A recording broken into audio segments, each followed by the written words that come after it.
Hello, it is me once again, and I'm saying something, and then I might be kind of know what's going on right now. This is the end of the tribute to the end of what's going on in the news by the Forces channel, but I might explain the real truth at the end of what no was by itself for to know what is going on. Yep. Here's the thing one now. It heard on the Forces channel, and even by the look at the tagline next to the thumbnail says Russia is out of manpower, which is true. That they have found out already. Yeah, here's the thing, man. Now, what will happen in Russia in the end of out of soldiers? Well, technically, I think it goes in only two directions, and I think it's might be able to go from here. One, it's most likely in Russia, the might end up most likely to retreat all soldiers outside of Russia to fight in Ukraine, which means that they either have soldiers involved in a Wagner group or any type of corps, like the African Corps and others, might be had no choice to retreat. And here's the thing one now. Means yeah, there's some African troops all that represent Russia. Then they end up fighting in Central African Republic. It got a couple of them in Mali. It got a couple of them in Burkina Faso. Even a couple of them involved in Nigeria. And then at this point, and then they had some couple of troops in the Middle East. And they end up as well. Even a couple of them is involved in the help out theaters in around South Asia and others in even Central Asia and otherwise. It's of some sort. Even ones in the end that end up at the bottom they end up. How about with peacekeeping forces in South America? So every single one of them might be had to retreat or leave immediately or the result to death of their own troops at this point if they ignore Putin's orders. It's going to be again to had said Ukraine or die. So yeah. So this second only option for sure is going to be some sort because I know Putin's all the way in desperate mode and they do not and had because he does not want betrayals because they end up any Russian people they end up outside of Russia they end up in the group of betrayal will end up have a lethal death sentence. That's when it happened. Yep, and not exasperating but not for sure. Yeah, Putin's Mayan had no choice to kill soldiers who betrayed them outside of Russia. Means if you literally try to hide off from his lord at this point, you literally nowhere else to hide. But die. So yeah. And not be surprised for that. So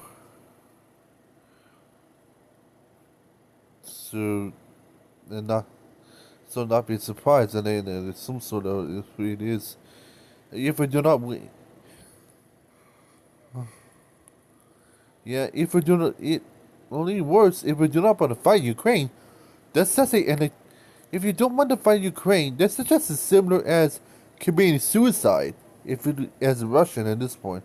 Because any Russian soldier they end up betraying Putin they do not fight and they do not find Ukraine. It's similar is to committing suicide at this point because you literally just sentence your own death. So that means there's also why is this like very good going on at this point? Yeah, he's really serious. He wants the manpower real badly, and any betrayals, any betrayals on Putin. But they end up betray all the people that are trying to save themselves. And any people if they can't save Russia, why Russia didn't exist in the first place. It's just gonna collapse into some sort. Never seen any collapse might happen. All the separatists will break free for independence. Means it's no longer be in Russia.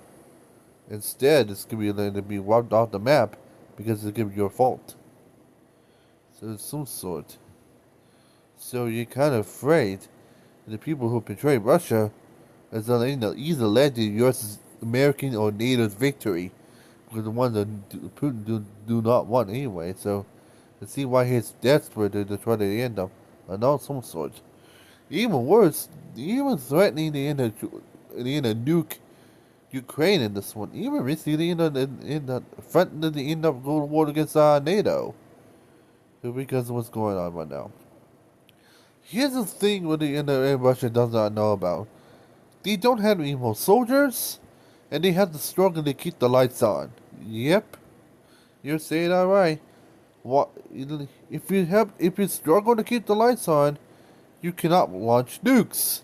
So yeah, now it's nuclear weapons in Russia. It's gonna be useless because you don't have the power. So hell, you literally do not have the lights on all the time. Seriously though, you literally use the generator power, and you wonder what happened. The generator power runs out, then you're screwed. So that means generators only have some amount of time and they turn on. If this runs out, then you're screwed. So yeah. This is all this is wasting more money than they replace generators, or even replace batteries for the generators. Well, what batteries do you have left at this point? Or even worse, you only have to hijack cars to take their batteries to the end for the generators. Yeah, this is kind of bad because the generator only get like a certain amount of power you get before it runs out. And it runs out, you may be in the dark permanently. So yeah. So which means for sure the Russians had two choices: collapse or surrender. So yeah. Collapse means all the separatists break free. Western opposition takes over your government in the Kremlin, and in Putin itself, and they're forced to die or arrested. Or surrender means at the end of force Ukraine to win, to the end of have to save yourself in the government. So yeah, Russia's only down on this, only two direction at this point, and even worse is nowhere else to go for him. At the end of some sort, it's no other direction. It's not even an other way than to say this, but he literally has no choice than to say that. But yeah, that's kind of the way it is. Unless they really want his population, men and women or children, to fall in the war, which is technically like child soldiers of some sort, which is a war crime. Yeah, for sure. Yeah, he needs to literally have no choice to surrender. Because yeah, his numbers is very close to the numbers in the Great Patriotic War type numbers at this point, which is really bad for Russia. But at this point, found out for sure. And yeah, even Russia's allies is falling apart. You can see Syria got overthrown back in December of 2024 already because the issues in Russia. Iran almost got overthrown or because of that too. The United States is now involved in a war of Venezuela to control cartels, and I do not think Venezuela is going to win that because the U.S. is like 2 times stronger than Russia at this point, so it's probably going to be overthrown. Cuba's only have struggled with their power already. Nicaragua has had technically no military to save themselves in case of U.S. influence. Only had one with a regime change in Nicaragua.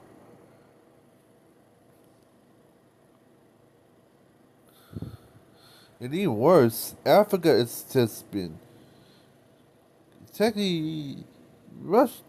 Africa's probably a bloodshot of some sort. They're literally zombies in their own selves. See, Mali's technically losing to the Al Qaeda jihadists and even ISIS.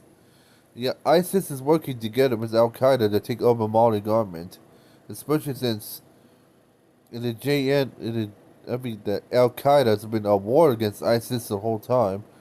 I think because of that, the forces in Mali they end up joining forces and they take over the Mali government, which is technically Russia's puppet in there, and they're literally heavily weakened because Russia's portrayal on Mali citizens, and at this point, hell, even the Wagner group, and then that they take over for them, it no longer exists. It's only Russian soldiers that they take over instead, and even worse, they're not even trying there.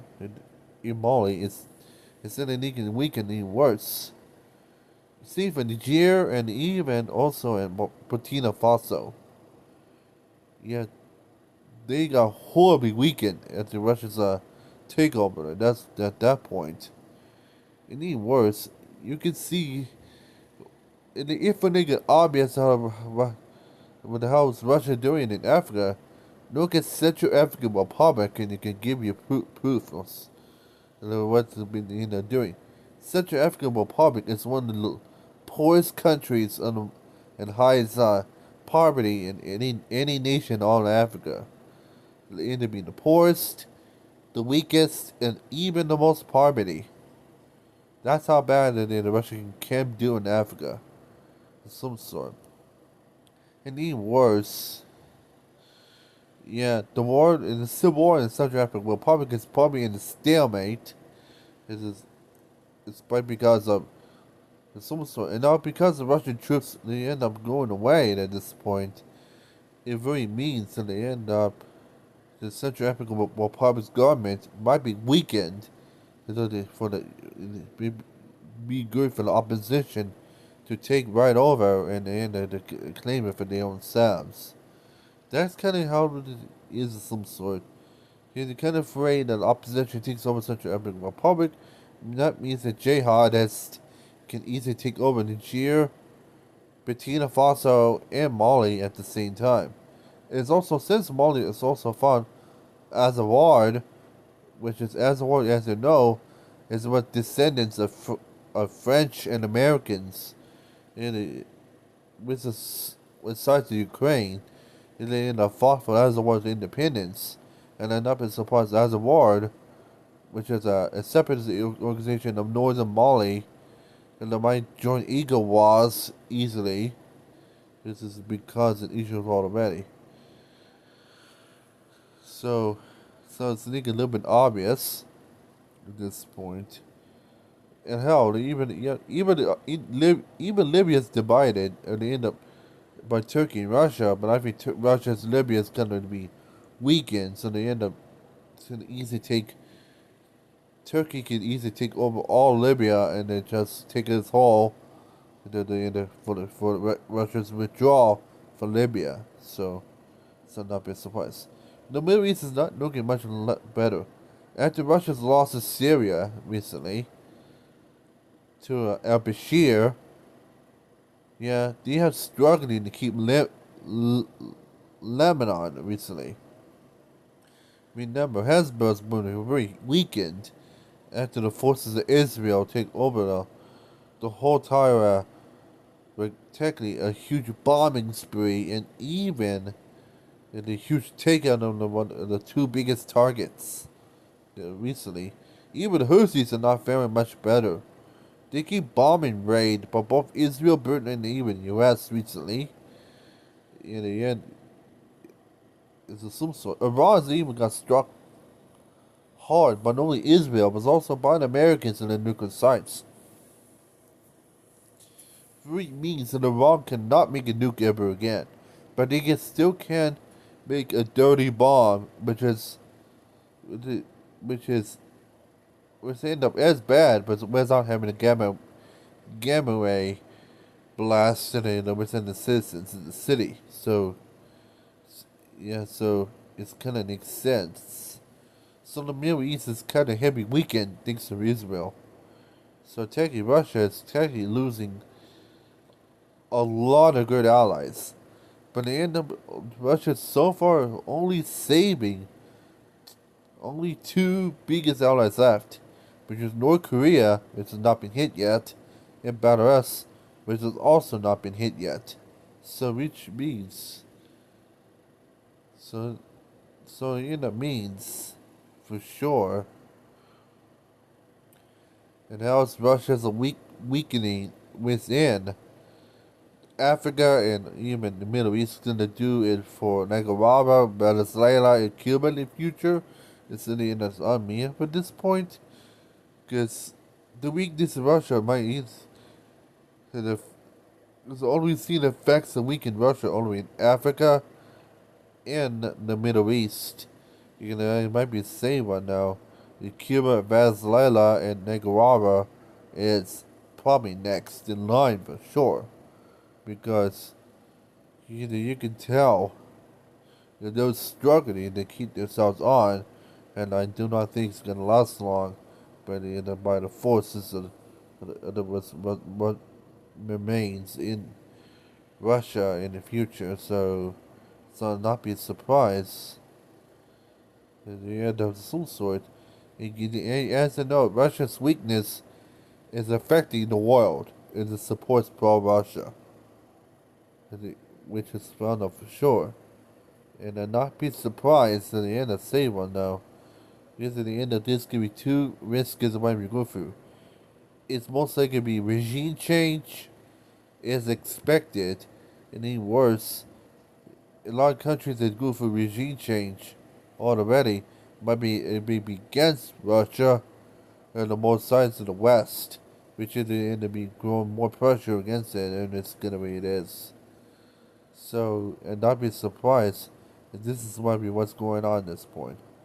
And even worse to the end of where it is one now, Russia is all the way getting close to like a bloodless civil war. Yes, the separatists and the opposition of Putin at this point is going to try. It might possibly declare a civil war soon, not within Russia. Will they end up to make it obvious one now? Is to make the situation for Putin even worse, because then with the civil war might be the major death blow on Putin at this point, and this might be the cause of complete end of all authoritarianism in Russia forever. At this point, only worse, Russian Federation as a whole, because I do not know they're kind of afraid Russia's going to be wiped off the map because of this. So, and not be surprised. The Russia itself is very desperate, and they're living in it's kind of like trying to find make pieces of parts and scrap parts in the end of found a exploded robot they're trying to rebuild right back up. This is kind of feels like what's in Russia right now. And they just find the bits and pieces what remain to rebuild it again after it's been blown up. So this is kind of how it's what's going on right now. So yeah, this is bad time for Russia. Is it going to be a whole lot worse sooner or later than this comes to be? And you kind of say right now, because Ukraine knows already this war's already been won before the end of the end they try to go for a death blow on Russia at this point. Because technically Russia's trying to find all the pieces of the destroyed army and to try to rebuild it again. But the problem since the pieces of this has been lost or otherwise, and they've been fully destroyed, and they get building repair, and they're trying to do something from that. I don't think they're gonna come back for sure. So to be a mind of some sort. So take it might be for the best, and it might be for the good. So hope you like my video, like and subscribe. See in the main channel or my brand channel otherwise. And now finally I'm out of here. And see you next time. And and it's about to end this video.